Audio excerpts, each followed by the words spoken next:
बच्चों, पिछली कक्षा में हमने शब्दों के भेद पढ़े थे। इस शब्दों के भेद में पढ़ा था हमने उत्पत्ति के आधार पर। तो उत्पत्ति के आधार पर हमारे शब्दों के 4 भेद होते हैं, तत्सम शब्द और तद्भव शब्द, देशज शब्द और विदेशी शब्द। अब हमने पिछली कक्षा में तत्सम शब्द और तद्भव शब्द पढ़ा था।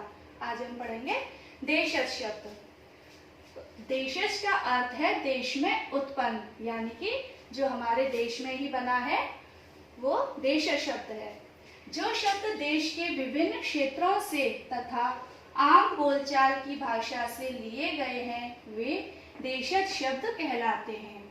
बच्चों, देशज शब्द वे होते हैं जो हमारे देश में उत्पन्न हुए हैं, जो हमारे देश में बने हैं, जिन्हें हम आम बोलचाल की भाषा में प्रयोग करते हैं। जैसे खिचड़ी, झाड़ू, खिड़की, ये शब्द हमारे देश में बने हैं। और कुछ शब्द हैं विदेशी शब्द होते हैं जो विदेश से आए, विदेश के लोग उन्हें प्रयोग करते थे। अब हम पढ़ेंगे विदेशी शब्द।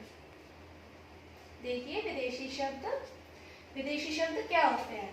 हिंदी में ऐसे अनेक शब्दों का प्रयोग किया जाता है जो दूसरी भाषाओं से आए हैं। ऐसे शब्दों को विदेशी शब्द कहा जाता है। जैसे जो हमारे हिंदी में ऐसे शब्द हैं जो विदेश से आए हैं, जिन्हें हम हिंदी में प्रयोग करते हैं। जैसे अंग्रेजी। अंग्रेजी में होता है डॉक्टर, स्टेशन, टिकट आदि, है ना। अंग्रेजी के और भी शब्द हो सकते हैं। अरबी फारसी के हैं कागज, कानून, जमीन आदि। पुर्तगाली अलमारी, साबुन, तौलिया आदि। अब तुर्की तो कैंची, कालीन आदि।